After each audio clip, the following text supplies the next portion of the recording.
আসন্ন বিধানসভা নির্বাচনকে সামনে রেখে মালদহের হরিশ্চন্দ্রপুর কেন্দ্রে জমে উঠেছে রাজনৈতিক লড়াই। একদিকে প্রাক্তন সেনাকর্মী বিজেপি প্রার্থী রতন দাস, অন্যদিকে প্রাক্তন পরিযায়ী শ্রমিক তৃণমূল প্রার্থী মতিবুর রহমান। দুজনেই নিজেদের জীবনের অভিজ্ঞতাকে হাতিয়ার করে সাধারণ ভোটারদের মন জয়ের চেষ্টা চালাচ্ছেন। প্রচারে ইতিমধ্যেই নজর কেড়েছে একাধিক ব্যতিক্রমী ছবি। তৃণমূল প্রার্থী মতিবুর রহমান নিজের পরিযায়ী শ্রমিক জীবনের অভিজ্ঞতার কথা তুলে ধরে মানুষের সুখ দুঃখের সঙ্গী হিসেবে নিজেকে তুলে ধরছেন। অন্যদিকে বিজেপি প্রার্থী রতন দাসও প্রচারে অভিনব কৌশল নিয়েছেন। এদিন হরিশ্চন্দ্রপুরের ভিঙ্গল গ্রাম পঞ্চায়েতের বৈরাট গ্রামে প্রচারে গিয়ে একটি বাড়ি নির্মাণের কাজের মধ্যে নিজেই হাত লাগান রতন দাস। স্থানীয় একটি কালী মন্দিরে পুজো দেওয়ার পর তিনি দলীয় কর্মী সমর্থকদের নিয়ে এলাকায় ঘুরে প্রচার চালান।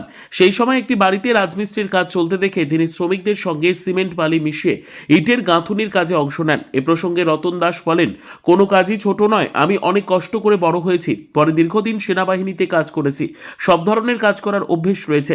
আজ মিস্ত্রি মজুরদের সঙ্গে কাজ করে নতুন অভিজ্ঞতা হলো। ভিঙ্গল জিপি বৈরাট থেকে শুরু করলাম, মায়ের দর্শন করলাম, তারপরে বাড়ি বাড়ি অভিযান শুরু করলাম, প্রত্যেক মা বোনদের কাছে গেলাম, তারা সহানুভূতি করলো। আমরা এবার আপনাদের মতো ছেলেকে ক্যান্ডিডেট চাই, যে আর্মি থেকে এসছেন ভালো, তার জন্য আমরা আপনাকেই সাপোর্ট করব। আজকে বৈরাহাট থেকে শুরু কোনার লক্ষণপুর কুনুয়া লাস্ট কুনুয়াতে যাব, সেখান থেকে সমাপ্তি করব। সেখানে ভগবত পাটের আছে, সেখানে যাবো। ঠিক আছে, খুব ভালো। যেমনি তৃণমূল সরকার যা যা করেছে, এই যে 1,500 ভাতা, সেটা আমরা 3,000 দিব। অন্নপূর্ণ ভাণ্ডার, সেটা 3,000 টাকা করবো। লেবারদের কাছে গেলাম, লেবাররা বললো, দাদা দেখেন আমরা এভাবে তো কাজ করছি, কিছু করার নাই, এই আমার ছেলেরা যাতে পায়, এটা ছেলেরা যাতে চাকরি পায় সেই ব্যবস্থা করবেন, আপনারা সঙ্গে আছে। তবে বিজেপি প্রার্থীর এই উদ্যোগকে কটাক্ষ করেছে তৃণমূল প্রার্থী মতিবুর রহমান বলেন, বিজেপি প্রার্থী নাটক করছেন। শ্রমিক কাকে বলে আমরা জানি। আমি নিজে দীর্ঘদিন পরিযায়ী শ্রমিক হিসেবে কাজ করেছি, মানুষের দুঃখ কষ্ট খুব কাছ থেকে দেখেছি। এই নাটক মানুষ বুঝে নেবে। দেখেন, আমি তো আমার জানা আমি তো আগে থেকে ওকে দেখিনি যে লেবারের কাজ করে, আমি লেবার তো দেখিনি।